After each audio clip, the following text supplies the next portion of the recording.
So looking at our track 2 connecting rod fixture, there are about 3 or 4 pages on this this sheet, and I've tried not to look at them and analyze them before class. I looked at this piece down here a little bit. I looked at this piece a little bit and saw that they fit together, and pretty much trying to pick 2 things that we can start with that are not going to be overwhelming, but will get us into that introductory material, that foundation material of sketching, creating relations, going through the process of picking your geometry, picking your planes, and creating these parts. Some of the things that jump out, so my intention is to start with item 22 here, the slide, and possibly number 9, the sleeve. What is attractive to both of those is that we don't do a lot of revolves. In track 1, you're not going to see a lot of revolves, and I've always thought that that was kind of a blind spot, is revolves have a lot of functionality in them, and pretty much whenever you see this circular cylindrical part that has this cross-section, I can take advantage of all of that instead of trying to build up, oh, here's a boss, and then here's another boss, and here's a cut feature, and then here's the through hole, and then I have to... No, I can do all of that in one sketch, driving it from a revolve. So a lot of advantage. Even if I don't put the threaded hole through there, I can get a lot of horsepower out of that one item. All right, so looking at these from strategies tonight, we're going to do the slide. The other issue is that there are bilateral dimensions. Didn't really intend to get into tolerancing the very first pass through, so we may take the lower or the upper bound depending on what we can kind of see as the functionality of this part, that it's sliding through into this part, and we'll leave it at that and come back to the tolerances later. So let's go through the strategies. A lot of these are just fairly simple little parts. The camshaft, the stud, the spring. The spring is going to be a helical item. It doesn't necessarily have to be a helical sweep. There are times where if weight's not an issue, if I'm not overly concerned, I can make this a cylinder or like a tube and call it a spring, and it serves the same function. It takes up space and it's in there, but it doesn't look as pretty. All right, it has just that basic cylinder to it. Also, will probably end up being a revolve for the round nut, and we'll talk about threads a little deeper. Well, we'll have to do it pretty quick. So 1 3/4-16. That is probably in the library, in the background somewhere, but it's not going to show up in the hole wizard right away. We may have to go activate it, and that's one of those skills that I know it's there. How do I get to it? Okay, so being able to navigate some of the tools and some of the background operations is foundational material. All right, so looking at this piece, I'm thinking that this is probably going to be a top-down assembly. All right, so we have 3 strategies. Bottom up is to create the part, put the parts together, and we build everything up. If there's a problem or an issue, we go back and make the correction to that part. We see how it affects the assembly. Then we go correct the next part. Then we go correct the next part. In a top-down assembly, all of these parts are either tied together or tied to a 3D sketch or sketches, several 2D sketches. Since these are left and right parts, I can use the symmetry, but I'm also not ready to go into configurations. So all of this terminology that I'm throwing at you is basically in preparation for explanations later on. If you're interested in, what's a configuration, what's a top-down assembly, then we can go and explore a little further. So the configuration in this is these parts are basically the same, just left and right. So I have 2 methods of creating a configuration. I can mirror this over and have the mirror command create a configuration for me that says there's a left and a right part. There are some issues with doing that. Not my first choice. Since this is only 3 parts, if I do this in a top-down assembly with several sketches, I can have each of these drawn off of a single point of failure, going back to that location. And then if I need to increase or decrease the sizing, I go into that sketch and it controls all three parts. So the top-down assembly says I have external references. I have things that connect to other things. All right, so more of a spider web. And anytime we get into the conversation of external references, we pull one of those strings, everything's going to vibrate. All right, we pluck one of those strings, then there's things that may fall apart. All right, so that looks like a top-down assembly to me. So that one's going to be a couple weeks out. I'm not going to throw that at you on the very first go-around. This item 6 cam. Our third strategy is multi-body. And this one is a pretty good candidate for multi-body because cam's got some weird geometry in there. It's rotation and everything that we'll be verifying in the assembly when we get that far. But the handle is either pressed in or slip fits in and then gets a weld. So there's two pieces there. I can draw that in one part.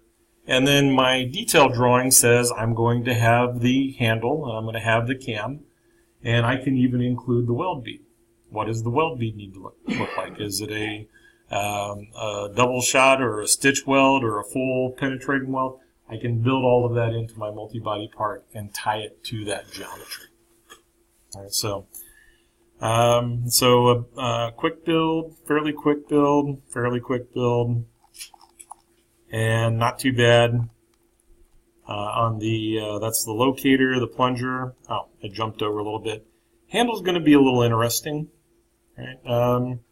On the manufacturing side, the 3/4 inch square with it, that's probably going to be a broach, or we're going to have to wire EDM.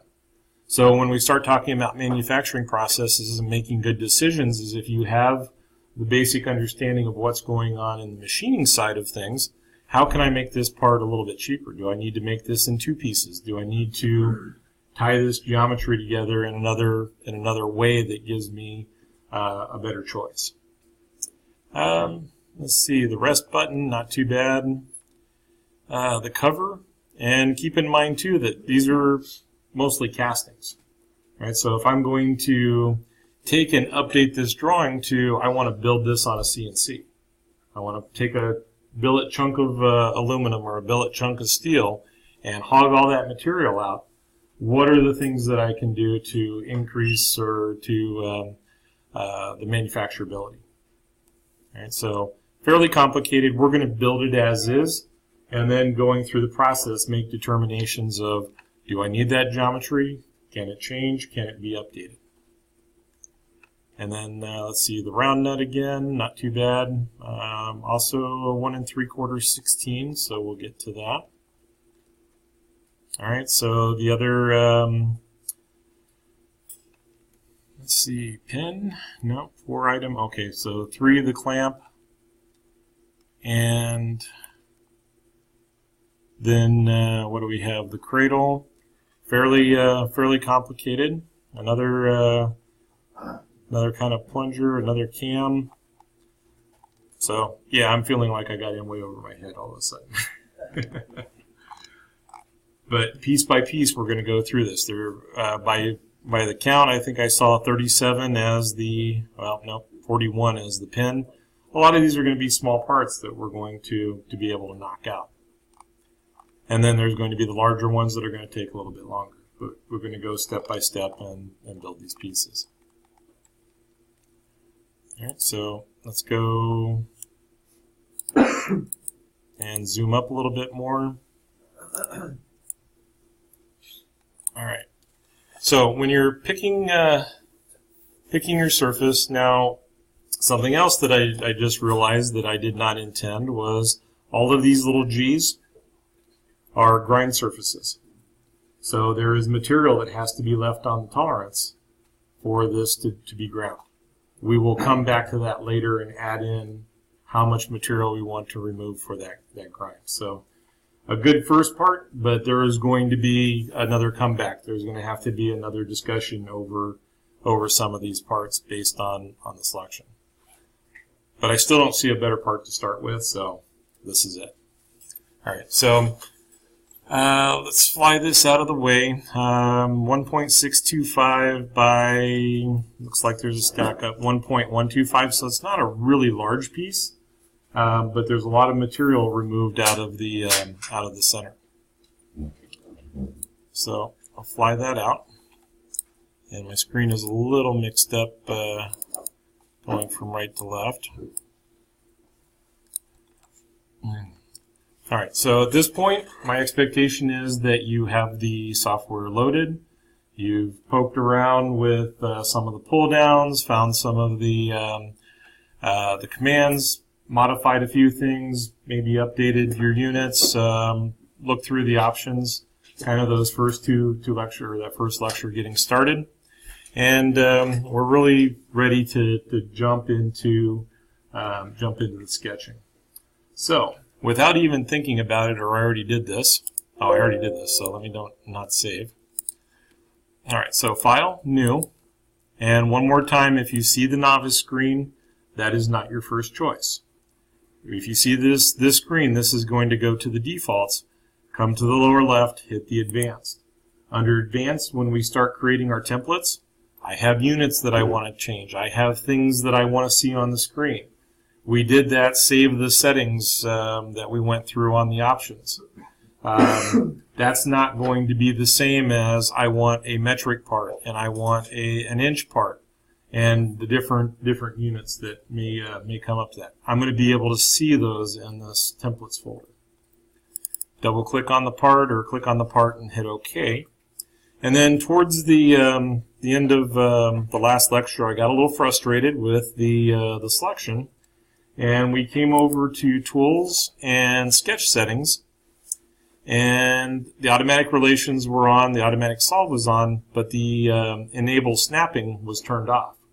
So when I turned that back on, I was getting those snaps. It was finding that geometry.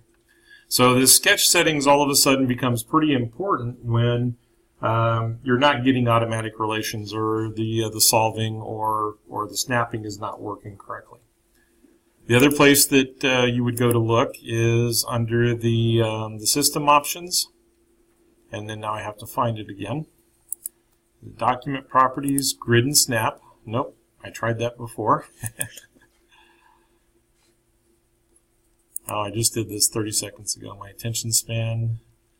There we go. All right, so under Sketch, System Options, Sketch, Relations and Snaps, Enable Snapping, Snap to Model Geometry, and Automatic Relations should all be on. All right, probably the only one out of this list that isn't is the grid. Well, the grid's not turned on, so there's nothing to snap to. When you activate the grid, then you have to decide if you want to utilize or not utilize the snaps. So snap only when grid is displayed. All right, so if I come up here to the Hide Show Items and do the pull down, there is this thing that looks like a grid that says View Grid. We click on that. I still don't see anything while I'm not in Sketch. All right, and the other place was under the View, and then the View, and then the Hide Show. And under Hide Show, this will give you a little bit more of a description. All the way at the bottom is the grid. And again, I'm going to lose some of my my pull downs because the screen resolution to record the video. We're losing a few of those, so that one wasn't too bad. I'm expecting to be 3 or 4 more down there. All right.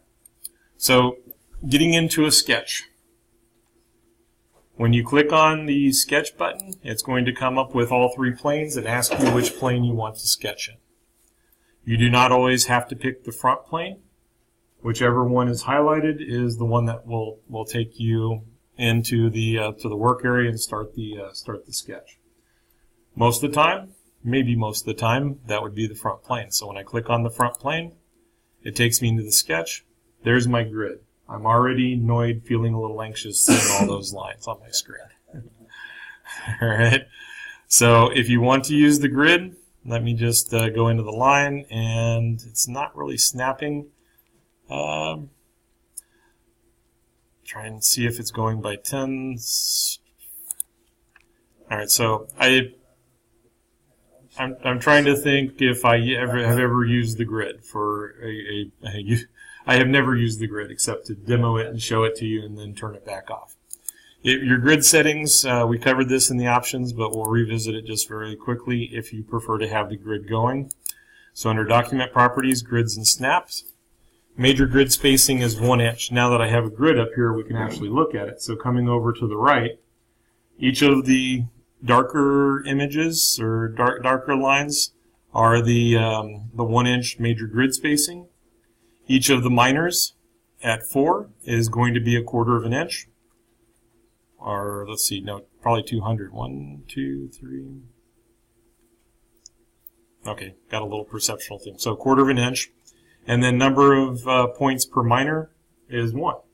So if I turn the snap on, 1/4 inch by 1/4 inch by 1/4 inch by 1/4 inch. If I change this to 5, then it goes 50 thousandths, 50 thousandths, 50 thousandths, because we're dividing. So the 1 inch divided by 4 gives me the 1/4 inch. The 1/4 inch divided by 5 gives me 50 thousandths per snap. And then if the snaps are on, I will be picking in 50 thousandths increments. I'm already twitching. All right, so my point is that you don't, if the grid provides a reference for you and helps you to visualize, then use it. But you don't have to have it.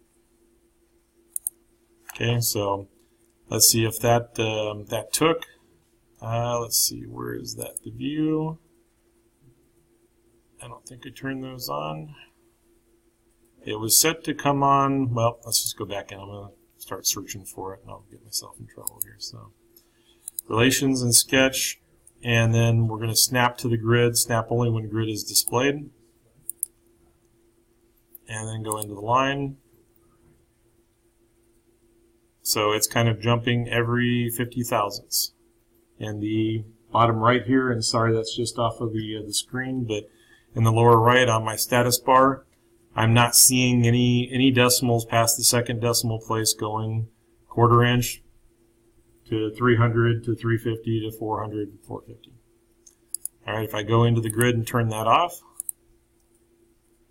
then now I'm getting by 10 thousandths because that's my units. That's where we're at in the grouping.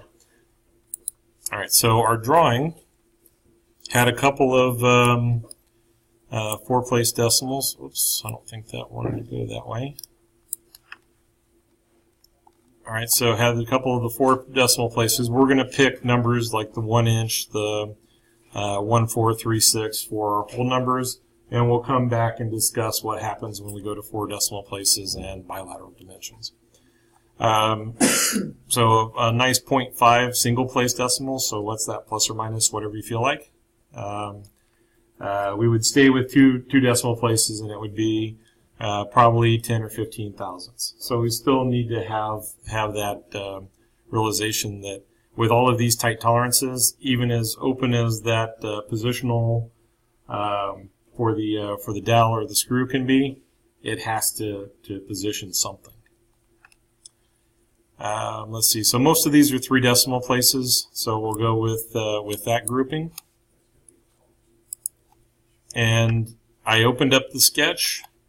Let's go ahead and draw a line so I have something to start with. And watch what happens when I realize, hey, I want to change my units. I added the document units. We can go to millimeters, grams, and seconds, stay in the inch, pounds, and seconds, go to 2, 3, or 4 decimal places, and I hit OK. Wow, the unit stayed. It must have been millimeters, grams, and seconds that it doesn't like. All right, so in contrast, I go over to millimeters, grams, and seconds, realizing that I was in a metric part. There it goes. It kicks you out and says, I changed the units for you, but you have to get back into your sketch. Well, I'm okay with the inch, pounds, and seconds. That was more for an example. So inch, pounds, and seconds, right-click, and edit sketch. We'll take you on. If you're not up to the right mouse button just yet, highlighting and clicking on the sketch will take you back in as well. And then right-clicking, and which one is it? The very first one, edit sketch. So has to have 3 ways minimum to do everything. and that will put you into back into the sketch and geometry. The clues that tell me I'm in the sketch. I have the red origin. All right, so long leg is vertical, short leg is horizontal. And then we have the confirmation corner. And at the bottom middle, it says that I'm editing the sketch, and it is underdefined. All right, so those are my visual clues. And then, of course, I'm getting the relations, and my objects are in black and blue, and pretty much doing what they're supposed to do. All right, so this part is symmetrical. I can't say that I intended to start with symmetry either, but no fear. All right, so when we have symmetry, early and often is the center line. For the revolves is the center line. The center line is going to be vertical in this case, infinite length. And the reason that I make it infinite length is that I do not want to run out of center line. And the center line goes to the extents of the sketch. So I bring it over until it snaps. As long as I'm floating around out here in the work area, when it gets to the origin, it shows me that yellow box with the concentricity. I click, and it goes vertical and goes coincident. And then we'll just select out of it. It didn't quite go to black like I expected. So if I grab it and drag, it forces it to update. Or it was still selected and I just wasn't paying attention. But occasionally the relations will be there, and it will not update like instantly. Okay, so the little green boxes are sketch relations in graphics. At some point, we draw a few more lines, we get a few more pieces of geometry on. Those are going to start to take over. I kind of call those gremlins, if anybody remembers that movie. Eventually, they're going to get in your way. They're going to be kind of a nuisance. So we'll come over to the view, and about halfway down, amazingly enough, just above the grid, view sketch relations.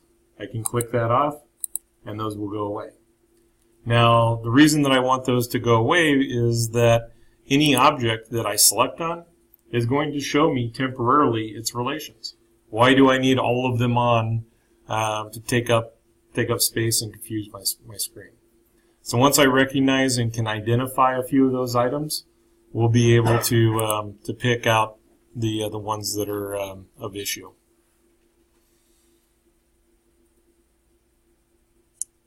All right, so trying to see if, oh yeah, there is a relief in there. All right, so we're not going to worry about the relief just yet. We'll go ahead and sketch. So I'm a sketch dragger again, so left click, hold down, drag. And I'm looking for those relations as they go by. So yellow box horizontal, yellow box vertical. And then the blue inference lines are showing me horizontal and vertical back to the line directly below it. If I move off of it or move away from it, I'm going to lose that inference line. Okay, so that's my visual clue that it's lined up. If I click, then we'll go click, click, click, click, and click. All right, so everybody has a preference. There's in my workflow, I get hung up on the click, click. I want to pick, I want to go to the next one, and I want to be able to get out of it if I don't need it.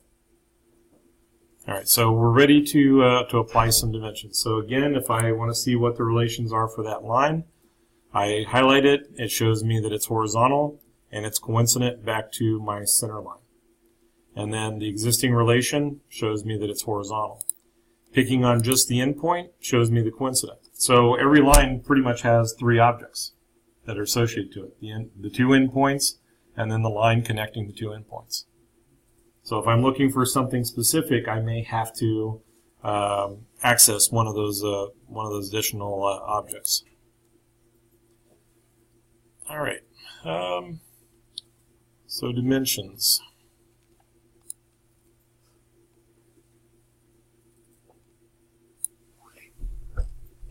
Well, we have the height. Oh yeah, we had the 1.125 overall. All right, so setting for dimensions, we'll come over to the Smart Dimension command. It's probably going to be the easiest one to start with. If I right-click, they put the Smart Dimension at the end right next to the exit sketch. So if you miss, it kicks you out of the sketch. Good place for it. And then go right into the extrude. So if I used exit sketch or whatever, I'd probably move it over a little bit. Actually, I don't miss that much, but with those being so close together, it does happen. So I'm going to recommend to start with that you go into the Smart Dimension. And the reason that it's a Smart Dimension is based on what you select, that's where you're going to get your results. So my first choice would be to go just to the object. And the object is, in this case, going to be vertical. For a dimension. So let me just put one on for an example. Let's see, do we have okay, so that was the 343. So let's pick this outside. And it's pretty close. So when I pick that object, I'm getting its vertical dimension. There isn't a horizontal component. There's not an angular component. So pretty much vertical is the only thing I can get with that object. When I figure out where I want to place it, I left-click again, and it comes up with a Modify box. Modify is going to set my dimension, so 0.343, and if we really wanted to carry it out, it's 34375 for 1130 seconds, just to be annoying. No, not biting on that one. All right. And then we don't need to name it, but this is its address, D1. If this was a critical dimension, something that I wanted to relate back to later, I could say this is the tab width, or something descriptive that will allow me to pick that dimension out easily. Most of the time, we're going to ignore that that item and just leave it as D1. All right, so there's my first dimension. Doesn't really look like it did anything because, well, other than everything moves up and down together, and let's see, this still moves side to side, it really hasn't done anything at this point. All right, so we're building up those relations, we're building up our dimensions, and in a loose sense, the dimension is just another relation. We're going to apply all of our geometric constraints, apply all those horizontals, verticals, coincidences as we go through the process, and then we can get into the dimensions. So I've pretty much achieved that, except for maybe this one. All right, so these are free to move up and down. They're in blue. They're unconstrained, so they want to move. All right, so another dimension, we pick the object. I go back into the Smart Dimension. Now I got to be careful because this point is already selected. And if I pick another point, then I'm going to be going between points, which have the ability to do some weirder angles, doesn't necessarily lock right into horizontal, lock right into vertical. So point to point is not my first choice. All right, if you're used to point, just understand the implications. Understand that there are going to be times where you may snap to that, place that dimension, put it in a location, and why did it give me that? Well, it was because it was point to point. There wasn't anything in that object. So I can hit escape and get back out of the dimension, hit escape again to clear the point, and then we'll select the line to line and come out and place the dimension. And if I'm not very careful, I will have all my dimensions stacked on top of each other, which I'm not that much of a neat freak about placing dimensions, but I don't want it to be hard to find critical information. So my overall is 1.125. Is there a question? No? Okay. So that gives me the overall height. Notice as we go through this process, my object line went to black. My endpoint is still in blue. That is capable of moving. My best diagnostics tool is going to be to select something that is blue and drag it and see what it does and try to decipher what I need to tell it to do to become fully defined. Yes? So I put in 1.125 and it changed to 1.13. Okay, so you're at that rounding, and so it's in the background, and one of the ways that you can check is to highlight the dimension, and over on the primary value, it will show you. So we'll get your units updated to show 3 decimal places, and we'll jump out. If we were working in 4 decimal places, which this has some, but if all of our our real tolerances were in 4th decimal places, we'd probably want to work at that fourth decimal place. All right, so we pick the units based on kind of the most common. All right, so we did point to point, and we did object to object. So my hierarchy is going to be to pick the object, because then all I have to do is place one dimension and set its value, and pretty much one and done. The 2 objects, and then I place the dimension, set the dimension, and then those are now set. Because the lower left here is coincident with the origin, very first thing I did when I drew that line was saw that it went coincident to the origin, drew out horizontal. That places the sketch in relation to the origin, and I will start building out geometry as we go the rest of the way around this part. So it's not required that you have to go all the way. You can use manageable chunks of data. If we draw this much and dimension it, great. That gets us pretty far. All right, so this is still capable of moving side to side. Do I put a dimension on it, or do I put a relation? My preference is to put a relation, because these are going to be ground in the same plane with the same tolerance. So rather than dimensioning 2 items, I can select. So left mouse button and click on the object, hold down the control button, left mouse button again, and that's my select control select. I have both of those objects selected now.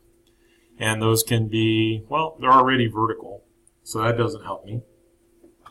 Collinear, those lines are going to share the same line. All right, collinear is good. And then one more is that if I had selected an endpoint and the line instead of collinear, I would get coincident. So this is where the confusion comes in on your geometric relations. Is there's more than one way to get these 2 lines oriented. One of them is going to make sense to you.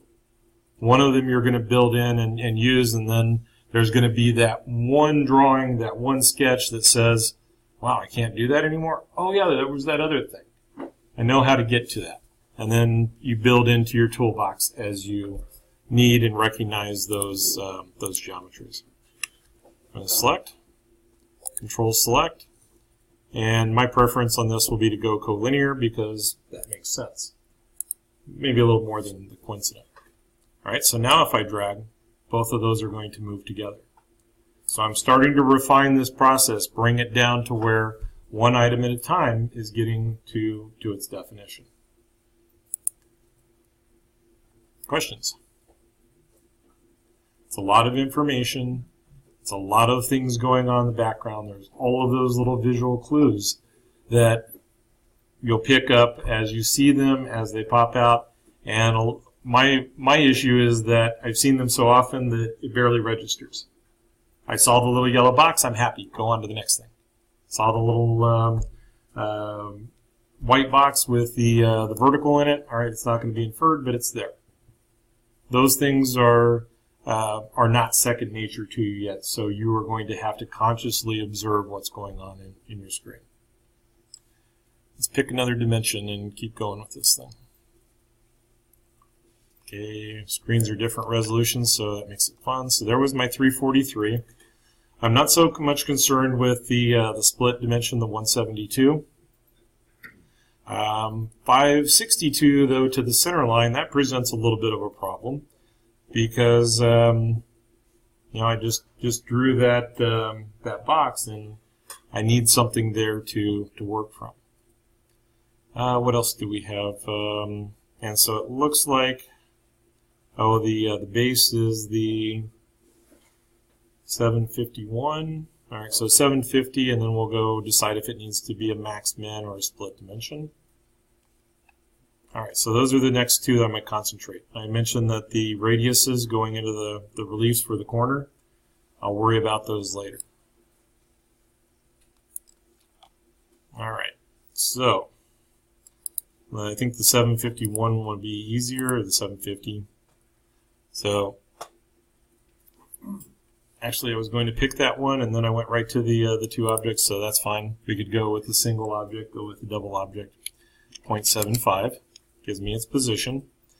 And then on the dimension, if I can get that midpoint, I'm going to take it. If I can't, then I'm going to have to do something else. We have a couple choices. So as I drag across that line, I'm going to see those relations. I'm going to see those snaps start to come up, where I can pick a midpoint, hopefully. All right, it highlighted, so I'm at least that far. And then I can come back to the base and pick up the 0.562. And that centers. Right? If I could not get that midpoint, if this was a curve, or well, if this is a curve, I'd have the center of the arc. All right, not a good example. Next. If I needed to, I could go into center line and pick the midpoint and come over some distance, and then I could dimension to the center line. The least used is probably the point. If I pick the sketch point, I could put a point at that midpoint, and then I would have something that actually showed up to dimension to.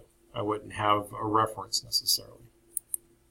All right. The main thing is that these are starting to move in such a way that I'm getting all my verticals taken care of, but now I can concentrate on the horizontals. All right, so the width of the interior was 1 inch. Now it gets interesting because I've only drawn half of this. I don't have to draw the other half of this to get it in place, but we'll go ahead and mirror, because the advantage of symmetry is I draw half, I mirror it, I get the other half, it's ready to go. All right, so one more dimension and then we'll mirror. So I'm going to pick and grab the object line and then grab the center line. When I grab the center line, it's going to give me a half dimension. When I cross the center line, it gives me a full dimension. Or if this was going to be a revolve, this would be a diametral dimension and this would be a radial. But we're making a prismatic shape, not a cylindrical shape. Or a rectangular shape, not a cylindrical shape. All right, so I want to be on the opposite side of the center line, and if I had drawn on the other side, I would still be dragging to the opposite side of the center line. So we go to 1 inch. I'm not worried about that tolerance and that dimension just yet. That gets me one more piece of information in my puzzle. All right, so the selection. I want to grab everything on the screen. Now, can I do a Control A? Looks like it.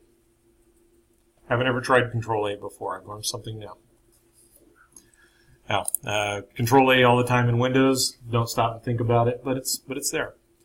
Our selection in the window pick then, from left to right, is everything inside the window. The center line will be ignored. All right, so kind of standard within the drafting programs. Vertically, up or down, doesn't matter. Left to right, and right to left is everything inside the window plus whatever the window crosses. All right, so now we have everything selected. There are no duplicate center lines. If there was a second center line that the software says, well, you could mirror across this or you could mirror across this, then that would be an issue. All right, so when I come up to the command manager and go into mirror, there's the other half of my part. As soon as it closes off, I get the region. And one of the things that I saw a couple times when we were doing that sketch settings is that you have the shaded sketch contours. That is one of those items that I'm not quite used to yet. So I will probably end up adding it to the sketch bar up there. Why don't we do that right now, since I'm opening my mouth about it? We can find it under the sketch settings. But if we're not using it, sketch contour something. All right, shaded sketch contours. So I got close, didn't get the whole command, but it still found it. And I want that to be on my command manager for the sketch. I'm just going to drag and drop. So Sometimes I like the shading, sometimes I'm not so sure about it. So we can turn it off, we can turn it on. If it helps you, leave it on. Yes? All right, so I'm pretty sure I didn't do something right. When you did the, you went over to the 1 inch over the center line, mine just pushed the entire thing over to the right-hand side. Okay, so you were in between. If you're in between the center line and your object line, that's basically your half dimension. It's going to move it over, and your dimension is probably cut off about there. All right, so we have a couple of options we do that I'll get with you in lab, and we'll go through that. Just the real quick is if we decide that the diametral radial is that I can switch it by going into that dimension and liters, and if I go to radius, then I'll see the radial or the half dimension, and switching it over to diametral will switch it as long as you've selected that center line. That center line is key. If there's an object line or something else in here that you picked, no diametral, no radial. It's just a linear dimension at that point. All right, so let's see, I need another dimension, and then we'll be ready to getting pretty close to extrude this out. So overall width is 1.625. So if I go to the center line, I would get that. It picked up my midpoint again. Didn't really mean for it to there, so escape. Make sure I'm grabbing the object. If I go to the center line, I'm going to get the full, or if I just go object to object, then it doesn't matter. I'm not going to get that half dimension, full dimension. All right, so these are things that are going to happen whether you're consciously or you're choosing to do them. You're going to see them at some point. You're going to pick a combination, and it's what just happened. Is this something that I expected, or is there a bug in the software? All right, so 1.625. That's interesting. And then we need a depth from center line.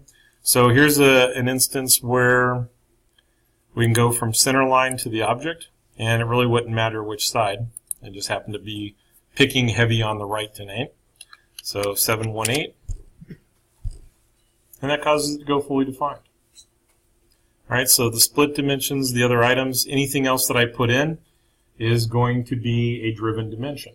Once I get to the stage that it's fully defined, or the object that I'm dimensioning, putting the relation on, has enough of its definition, anything else that I add is going to create a conflict. All right, so I will go from here to here, a dimension that I would like to check. I place it. It shows up the yellow lines. Well, this is in conflict with this. You can't add all of that up and get that. So I want to see it. Great, I can make it driven. It will not affect the drawing if I check it or change it, and in fact, it won't let me change it. All right. At the moment that I make this a driven dimension, it goes to that lighter gray, and it's not editable. At least at this stage. Later on, if we have to, we will switch these around. At this stage, if I wanted to, I could delete, reapply. All right, but we're going to make decent choices there. All right, flying back in. What's up? Yeah, I'm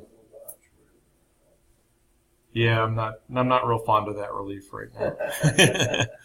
All right, so we're gonna do something with that relief that illustrates the next feature.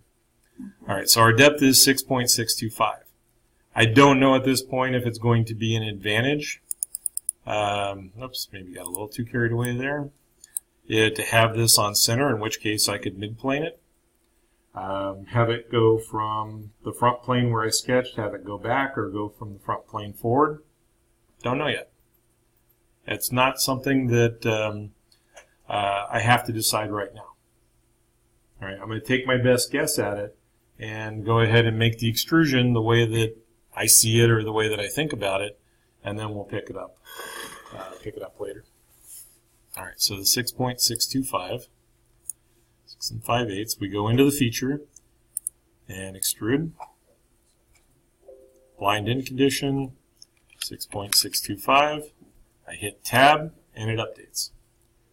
We go Control 7, for the isometric. Do I like it going that way? No, I want it to look like the picture. So I'm going to reverse the toggle. All right, so toggle, or you pick the reverse direction toggle. Anywhere you see the little box with a couple of arrows, I can flip the dimension across that plane. And then if there are other end conditions that I've selected, that may or may not be active based on those end conditions. So we have all of these choices that we're making, thousands of little decisions as we go through this process that are kind of driving the end result. Okay, so we go ahead and accept. And then again, manipulating the screen, I'm doing most of this on my middle mouse button. So holding down the middle mouse button is rotate. The middle mouse button in control is pan. The middle mouse button in alt is rotate about the screen. And then middle mouse button in shift is kind of this other zoom in out thing. Most of the time we'll just go control 7 for isometric. And the keyboard, so let's see, probably expectations for this week is to get familiar with a couple of the keyboard shortcuts. So that group of control 1 through 7, front, back, top, bottom, left, right, isometric. All right, all the way up to 7, and 8 is normal 2. Yeah, normal 2. So something has to be selected, and I want to be normal to that face, so control 8 brings it, rotates it to where I can see it. Especially effective when you have an angle or some other geometry that you're going to contend with. We had 3 rounds we didn't make. That's pretty right. Sketch, but I just had a general question because we're depending on the software I was using, the resolution was. You can make them on the sketch, right? Or you can go back in the part. Yeah, we're going to make them on the as a separate feature. So yeah, that's kind of the point where we're going to end up is keep your sketches at a level that that are manageable, that you understand, and if we go into that next piece of geometry, we can add another feature. We can add another fillet. My general rule, and I don't know if every industry follows it, but enough people have said, in conversations along the way, fillets and chamfers are last. I do not want to mention to a chamfer that has the ability to have a wide open tolerance and put a really tight tolerance on something that can move so much. All right, so if I put those in last, unless there's a need to have it previously, either an intersection or something else going on that requires it, those are going to be my last features in the mix. And draft for molding. And then when you get into drafting and molding, it depends. Well, it depends to a certain extent how you're going to build the mold. All right, so that's a whole other conversation. But yeah, good point is you're going to pick items that you know will sneak up and bite you square on the backside, and put them at the end of the mix, not in the middle of the mix. All right, so let's go ahead with the little reliefs. And so to open up my next sketch, I could include these in this sketch. Maybe a little more complicated. Maybe this feature will be a little easier to pick and modify. So my fingers are already itching to go up to that pop-up and get right into the sketch. Keep in mind, I selected the face. We can go back to sketch and open up sketch. I do want to point out the pull down.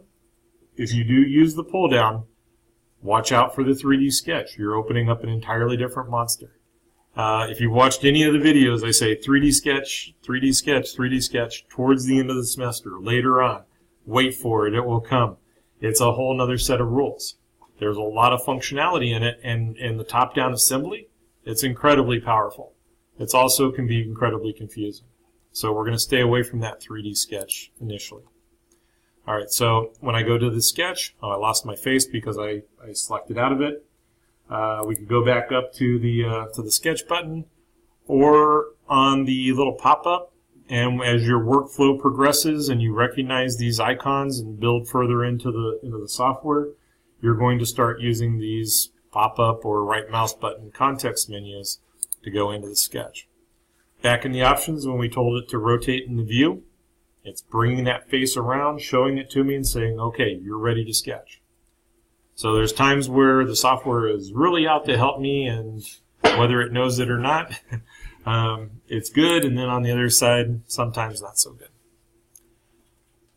All right, so we have a radius of 0.031 on in these corners. And basically that's a grind relief. We would machine that in so the grind does not have to come up to a sharp corner, and whatever this is sliding into does not have to go 90 degrees to 90 degrees.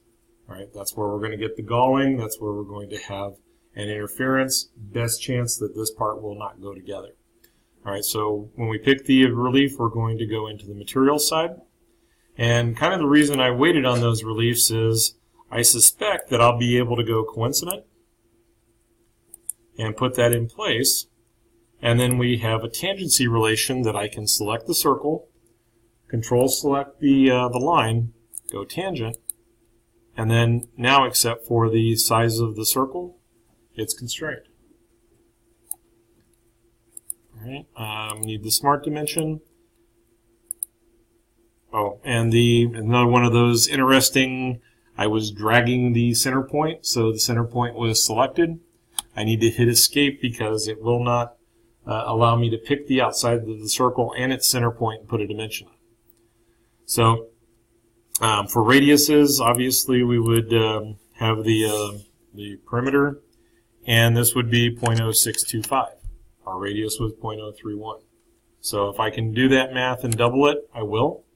And then come over to the leaders, and just like we did with the mirror, if I want to see the radial or the half dimension, the diametral, I can switch it from diameter to radius and have something that's reflected in my drawing. Is there not an option to do the dimension in radius? No. I could take the 0.031 and multiply it by 2. Do I want to go to that fourth decimal place is the question. So probably what I would, as far as the, well, wait, let's see, we do another one? Yeah, let's go ahead and do another one. Then we'll mirror them across. All right, so I could draw a center line and mirror top to bottom because they're going to be attached to this geometry. We'll go ahead and do another example. In that case, the math wasn't too bad. But if I didn't recognize the 0.031 times 2, will give you over to the diameter, taking the radial and converting it to the diameter. All right, so that gets us there. It gets us the diameter, and then we can jump back. There are several shortcut keys. That is not one of the ones that I remember regarding the circle. So enhancement request. All right, so we'll see if this one is in here, because I was looking through the What's New in 2018, and a lot of the 2018 stuff made it into this last service pack for 2017. So we're going to try. I selected my 2 objects. I'm going to engage the flyout since I selected those first, and we're going to try to mirror across the right plane. Okay, so 2017 Service Pack 5 is, well, let me see, is not going to let me select the right plane. All right. 2018 is advertising that you'll be able to pick that right plane because it's bisecting the part. That should be a perfectly valid mirror plane. For a feature, it is. For a sketch, not yet. All right, so had to try it. So what that means then, we're back to that center line. And anytime you think symmetry, center, think center line. Vertical, infinite length. We'll drop it on the origin, right-click, select. And I know I cruised through those a little quick. We're going to do a ton of center lines. So center line and mirroring is one of my favorite things. All right, that right to left select, get everything into the window. Go ahead and mirror, and then I have my tangencies and my reliefs. Now, when I go to extrude this, the center line does not participate. We are extrude cutting. We're removing material. We tell it to remove that material, and instead of telling it that it's a blind-in condition of 6.625, I want to go through all. Through all both, well, there's nothing really out here. If we had mid-planed and I drew these on the, at the middle of the part, then I would have to go through all both. Up to next, we'll find the terminating feature, so it's as good as through all in this case.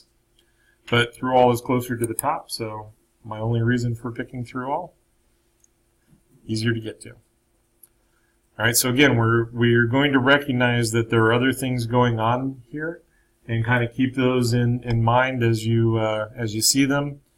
But we're not quite ready for those items. So as this does the cut extrude, we have the reliefs. All right, so those will be the grind reliefs and the corner reliefs. All right, half-inch drill in place for a 0.5 by 1.5 inch dowel.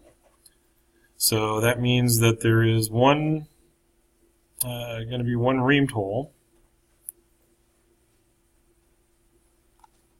Oh, sorry, bad habit. Let's fly this back in so you can see what I'm staring at and have such a silly look on my face. So half-inch drilled hole on this end, and we're going to assume for a dowel pin it's going to be reamed. And then the 2 3/8 16s, all right, so those are going to be fairly easy to get to. The locate from item 23, well, I don't know what item 23 is just yet, so I'm going to go look for it. I'm a little afraid. 21 was the slide. 20 is the block. Yeah, it could be a cover back up.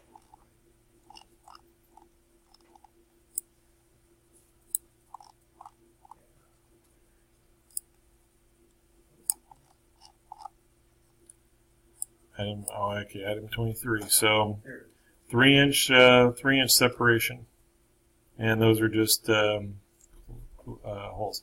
So that'll be something we have to verify later. 3-inch by 3-inch. Interesting. I still have no idea how this thing goes together. It's just a giant jigsaw puzzle. So that's half the fun of it. On the other side, if I was sitting down to design this, I don't know that this would be my design. So work with what we're given. All right, so we want to get on to the revolve, so we'll put those in, and then the drilled hole.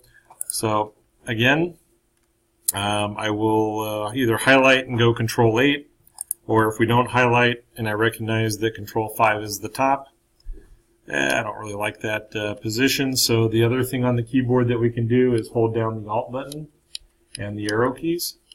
We'll rotate in 15-degree or 30-degree increments, rotating about that point.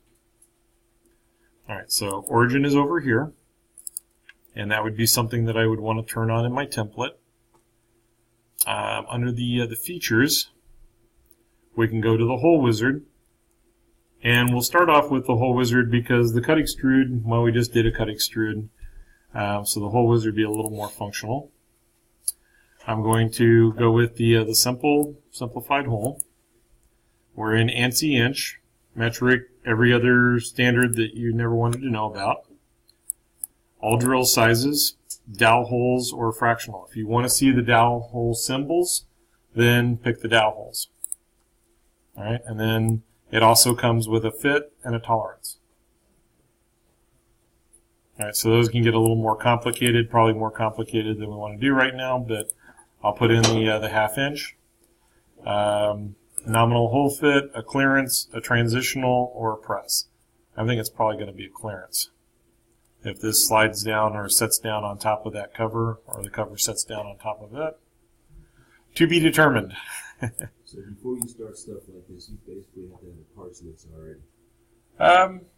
Yeah, when we're sitting down with reproducing something that's already been generated, yeah, we'd like to have all the whole picture, all the puzzle pieces of our jigsaw puzzle. If I'm sitting down to draw this from my imagination, what does the component look like? What size is it? And how much should it cost?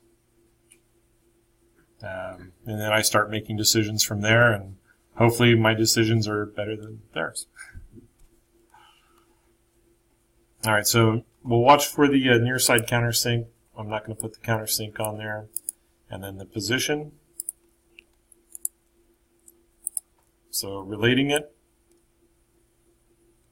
we're able to move up and down still.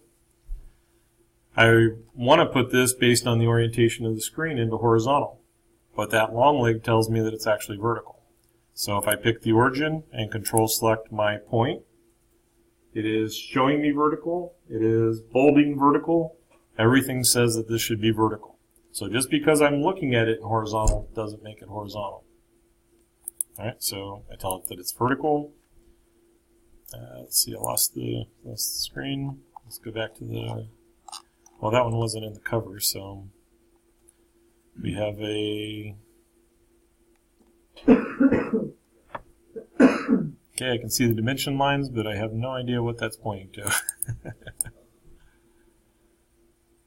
That was the grind number. I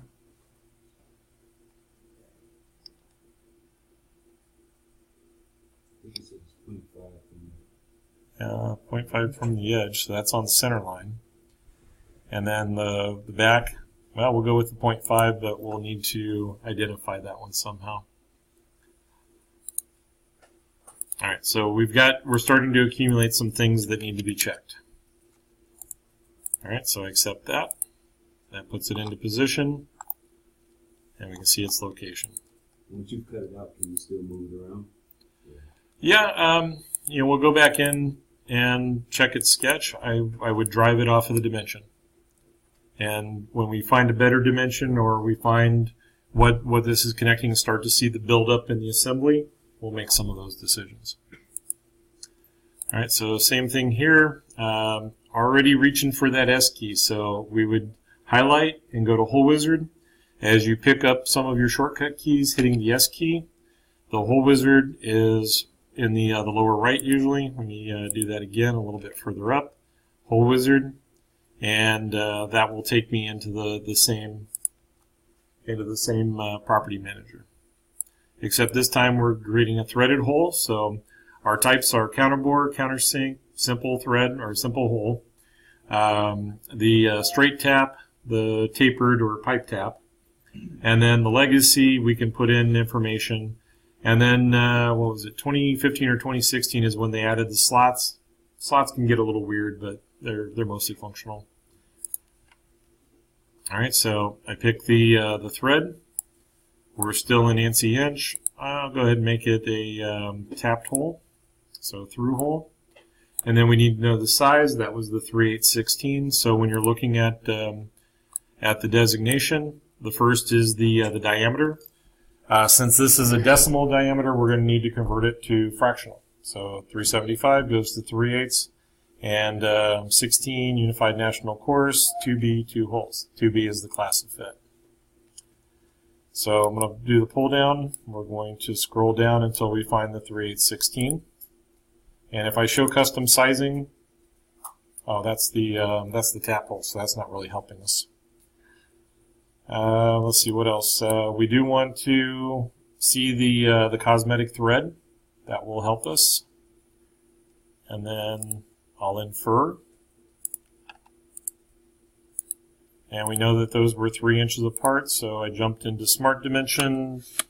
Okay, my fingers were way ahead of me on that one, so let's escape out of that. We're either going to come up to Smart Dimension or right-click and go to Smart Dimension. Pick up the 3 inches, just selecting the points. All right, and one of the issues again with the points is this should be able to orbit in all kinds of fun ways because there aren't any relations. But if I select Control Select and one more Control Select, those can all be I did that. Those can all be vertical. All right, horizontal is going to place them all on top of each other on top of the origin. So we go vertical. All right, and then so that takes care of the up and down. When I drag something that's in blue and it doesn't move up and down, or if I was in the top orientation would be left to right, then I'm able to move right to left. That tells me I need an additional dimension. So again, we don't really know what that dimension is, so we can guess.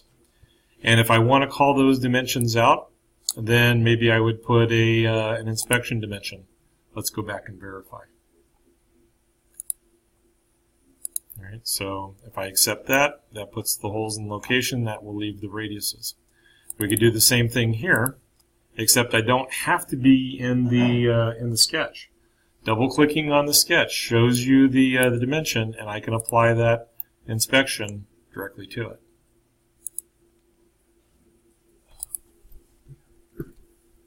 All right, and then let's pull this back up. And what are our radiuses?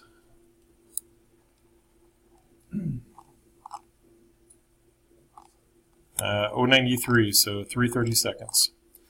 If you noticed in Canvas, across the top of the page is that little ruler that has 0 to 1 inch by 64ths. Don't necessarily recommend you memorize the 64ths, maybe a couple of the more smaller common ones. But you should be able to pretty rapidly recognize down to a few of the 30 seconds. Most of the 16ths, the eighths, the quarters, the halves, well, the half. Those should be something that you can pick out pretty easily, pretty seamlessly. Going a step further, recognizing that this is pretty close to 2 millimeters, that's not a bad thing. All right, so if you're dealing in industry that goes back and forth between metric and standard, having that good concept, that good picture, is only going to be a benefit for you. All right, so 093 is 3/30 seconds. Full dimension is 0.39375. All right, if you want to take it out that far. Where those next decimal places become important is if we're doing stack-ups and that 2.5 tenths of a thousandth multiplied by 10, by 20, all of a sudden starts equaling 4, 5, 6, 10 thousandths, or 20 thousandths here or there, and the stack up becomes an issue. All right, once again, my fingers are ahead of my mouth, and we need to select for the fillet. We're down to I think the last piece of geometry. So I select Control Select. We go into fillet, and we set it to 093. So 100 is pretty close, maybe even within our rounding tolerance, but I would like to be a little bit closer than that. And we set for the fillet geometry. All right, so if you're in track 1, we don't do this, we don't really get this far into this much information until probably into chapter 2, where we're getting into more detailed geometry. Feeding this out sooner than later does not hurt my feelings, but if you're not ready for it, if you're in track 1 and you're going, why are we doing all of this, or why are you showing all of this, is you will get to this. The number one thing is you have to know that it's available and some of the functionality revolving around it to be able to get to it and use it effectively. Right, so naming, and I need a project folder, and I need. All right, so now we're to the file management. We're not going to get to the revolve tonight, so that'll be for Thursday. When we start doing our file management, we'll go to Windows. I'm putting this on my flash drive because I don't know where deep freeze. But again, as far as the class computers, in the technology building, don't save anything to my documents, to the desktop, to those places. If you do, make sure that before you walk away, you gather them all up and put them on your flash drive. Upload it to Google Drive. Do something with it, but don't leave them there, because as soon as the computer restarts, they're done. What's that then? As soon as it restarts, it won't work. Yeah, they're gone. All right, so I'm going to create a new folder, and let's see. This will be my CRF control. Oh, I guess if I can spell. My connecting rod fixture, so I don't have to do that 10 times. And maybe put a project on the end of it, I don't know. All right, so we have a location, and what was the full name of this part was number 22 slides. So we have to come up with a naming convention. For track 1, the P, your initials, P-1-11 or 1-12, whatever you're working on, that works. For this, since we're going to have 30 or 40 parts to contend with, then we're going to stay with the 22 and slide. So we'll save. I'll go back over to my flash drive. We'll find the folder, and then 22, slide. And then for your projects, put your initials on, please. Right, just something that if I happen to download it from Canvas and I put it in somebody else's folder, I'm not looking at which ones are which. Or they're all named the same and I overwrite somebody's with, anyway. I've had a few issues in the past with getting in a hurry, so. If we have the same initials as somebody else in the past. I will be more careful. Yeah, someday. Find that person and decide which one you're going to put your initials first and which one you're going to put your initials first. No, it's not really that big of a problem, just as long as I can identify within your naming conventions. All right, so we got that in, and we've run long enough, so we will finish up with our first part. Again, this is a process. We're running a marathon, not a sprint. All right, so the first parts you're going to have to muscle through and get familiar. And the only real promise is that by midterm, you're looking at this part going, wow, that first night, why did I have so much trouble drawing a box?